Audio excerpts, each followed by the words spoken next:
कल के वीडियो में हम लोग इलेक्ट्रिक पोटेंशियल और पोटेंशियल डिफरेंस के बारे में जाने थे। अब उसके बाद मैंने 2 क्वेश्चंस भी दिए थे आपको बनाने के लिए और उसको मैं बता देता हूँ।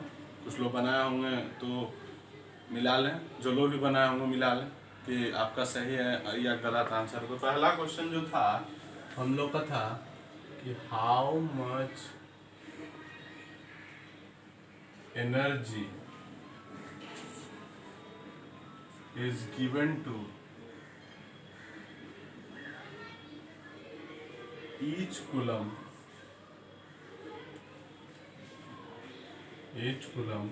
of charge passing through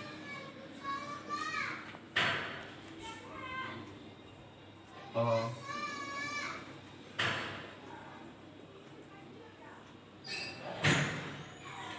6 volt battery. ये क्वेश्चन था आपका।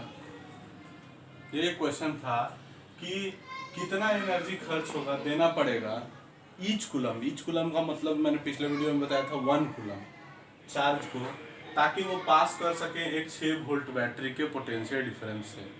तो जैसा कि मैं पहले ही से 9th में ही आप लोगों को सिखा रहा था कि न्यूमेरिकल जब भी बनाए तो सबसे पहले गैदर करें जो इन्फॉर्मेशंस दिए गए हैं क्वेश्चंस में। तो जैसे यहाँ पर हम लोग बात करें तो चार्ज, पहला तो लिखे हम चार्ज Q बराबर कितना दिया होगा ईच कुलम। ईच कुलम मतलब 1 कुलम। दूसरा हमको डेटा क्या है हमारे पास, वोल्ट, यानी कि हम लोग बोलेंगे potential difference V equal to 6 volt. Potential difference जो है वो कितना है, 6 वोल्ट है। और हम लोग को निकालना क्या है, एनर्जी। एनर्जी यानी कि वर्क। एनर्जी वर्क एक ही, मैंने पिछले वीडियो में बोला था दोनों का यूनिट सेम ही है। जितना वर्क करेंगे उतनी एनर्जी खपत होगी। तो यानी एक तरीके से हमको वर्क निकालना है। अब जरा हम लोग को आप मुझे बताइए आप लोग कि पोटेंशियल डिफरेंस का फॉर्मूला क्या होता है। W/Q होता है, कल ही के वीडियो में आप लोगों को बताया गया था। लेकिन हम लोग को निकालना क्या है, W। तो यहाँ से क्रॉस मल्टीप्लिकेशन से हम लोग क्या फॉर्मूला निकालेंगे, W इक्वल टू QV। अब Q का वैल्यू 1 कुलम और वोल्ट का वैल्यू 6 वोल्ट, यानी कि 6 × 1 6 joule.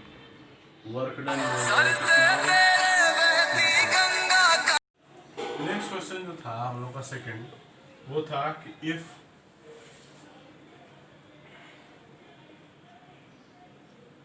potentials of point A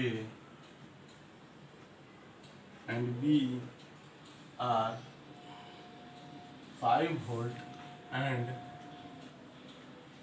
10 volt respectively, then how much charge will pass if energy consumed is 1 joule। ये क्वेश्चन है हम लोग का। सेकंड क्वेश्चन यही वाला था हम लोगों का कि potentials of point A and B. A है, मान लीजिए ये पॉइंट ए है, ये बी। ए का पोटेंशियल यानी वी ए दिया हुआ 5 वोल्ट, बी का पोटेंशियल यानी वी बी दिया हुआ 10 वोल्ट। अब आप मुझे बताइए वी बी ए कितना होगा। तो V B minus V A करेंगे, यानी कि 10 वोल्ट माइनस 5 वोल्ट बराबर 5 वोल्ट। तो V B minus V A किए, घटाया तो 5 वोल्ट आ गया। अब हम लोग जानते हैं कि वी बी ए यानी कि potential difference equal to W/Q। इस क्वेश्चन में हम लोग को क्या निकालना, हाउ मच चार्ज। हम लोग क्या निकालना है, चार्ज यानी Q निकालना है। तो Q इक्वल टू क्या लिखेंगे बताइए आप ही यहाँ से, W/VBA। ठीक है, क्योंकि जो चार्ज है वो ट्रेवल कर रहा है कहाँ, ए से बी पॉइंट तक। तो हम बताए थे कि जब दो पॉइंट्स का कंसिडरेशन हो तो वहाँ क्या करेंगे, पोटेंशियल डिफरेंस वर्ड यूज करेंगे। और पोटेंशियल डिफरेंस मतलब potential of one point minus potential of other point. तो घटा लिया, W इक्वल टू आपका आ गया कितना, वर्क है हम लोगों का 1 जूल, तो 1 जूल ऊपर लिख दिए, नीचे भी BA कितना हो गया 5 वोल्ट, बराबर कितना लिखेंगे इसको 0.2 कूलम। तो ये आपका आंसर हो गया। सब लोग बनाया होंगे उम्मीद है मुझे, और आंसर भी मिला लीजिएगा, मैंने वीडियो में आपको बता दिया। और फिर भी कहीं डाउट रह गया हो तो आप इसको पूछें। अब आगे चलते हैं हम लोग इलेक्ट्रिक करंट की। इलेक्ट्रिक करंट क्या होता है देखिए, मैं बताता हूँ आपको इलेक्ट्रिक करंट के बारे में, ध्यान से समझिएगा और कहीं भी डाउट हो तो बताना है उसको। नेक्स्ट टॉपिक हम लोग का इलेक्ट्रिक करंट ही है। इलेक्ट्रिक करंट, इलेक्ट्रिक करंट क्या होता है, तो charge passing through a point in per unit time. Charge जो है वो किसी पॉइंट से पर यूनिट टाइम जितना चार्ज पास करता है उसी को इलेक्ट्रिक करंट कहते हैं। जैसे मान लीजिए कि एक वायर, सपोज इसके ये पॉइंट ए, ठीक है, ए पॉइंट है, इस पॉइंट से यदि Q चार्ज पास कर रहा है कितने सेकंड में, T सेकंड में, मान लीजिए लिखेंगे इफ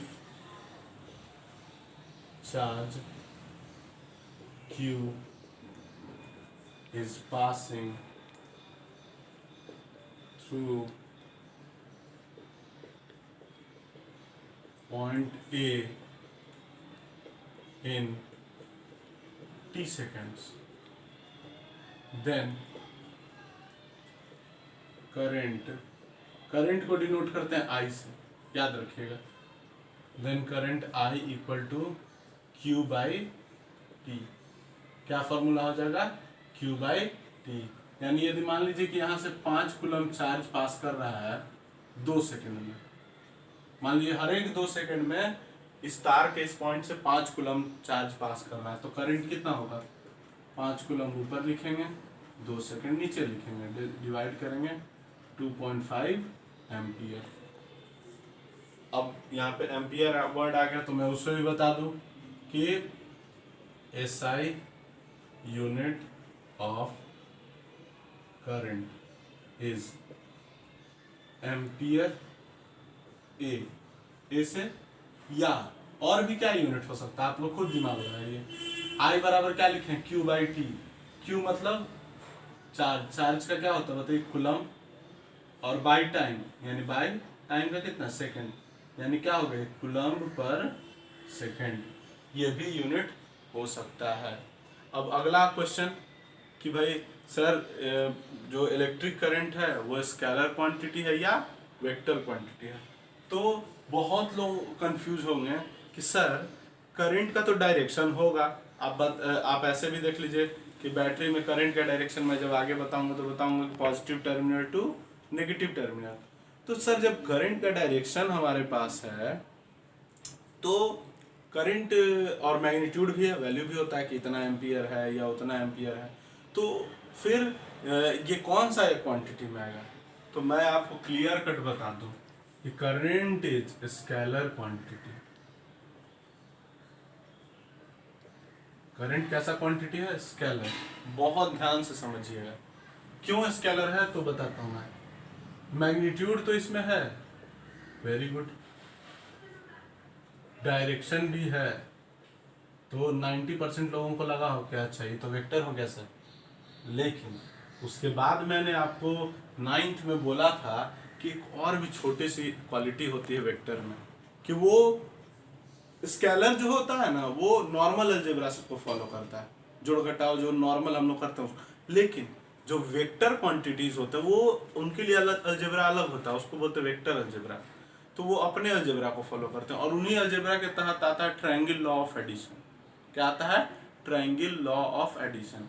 तो ये इनका मैग्नीट्यूड तो होता है, डायरेक्शन भी होता है, लेकिन ट्रायंगल लॉ ऑफ एडिशन को ये नहीं मानते हैं। क्या करते हैं? नहीं मानते हैं। ट्रायंगल लॉ ऑफ एडिशन को ये नहीं मानते, इस वजह से इनको हम लोग स्केलर क्वांटिटी में रखते हैं। बहुत बड़ी बात, ध्यान से समझ लीजिए। फिर से मैं एक बार बता दूं कि इलेक्ट्रिक करंट में हम लोग जान गए कि मैग्नीट्यूड भी होता है, डायरेक्शन भी होता है, ठीक है, लेकिन इनमें जो है वो क्या होता है, इनमें ये ट्रायंगल लॉ ऑफ एडिशन को नहीं मानते हैं, इसलिए इनको हम लोग क्या रखते हैं, किस क्वांटिटी में रखते हैं? स्केलर क्वांटिटी में रखते हैं। अब अगला टॉपिक बस लास्ट है आज का। जैसे मैंने कल भी बताया था कि हम लोग जब भी किसी फिजिकल क्वांटिटी को पढ़ेंगे तो उसके वन को जरूर डिफाइन करेंगे, यूनिट को। जैसे फोर्स पढ़े थे तो 1 न्यूटन को डिफाइन किए थे, तो वैसे ही 1 एम्पियर करंट को। तो आप बताइए करंट आई बराबर क्या होता है? Q/T। इसको करंट को हमको 1 एम्पियर करना है, तो चार्ज को क्या करना होगा? 1 कूलम, और टाइम को 1 सेकेंड। तो वही होगा, if charge 1 coulomb is passing through a point on cross section in 1 second, then current is 1 ampere। यही है कि यदि 1 कूलम चार्ज 1 सेकेंड में किसी पॉइंट से गुजरता है तो उस करंट को कितना बोलेंगे? 1 एम्पियर बोलेंगे। यही है। अगले दिन फिर और आगे हम लोग जानेंगे अगले वीडियो में।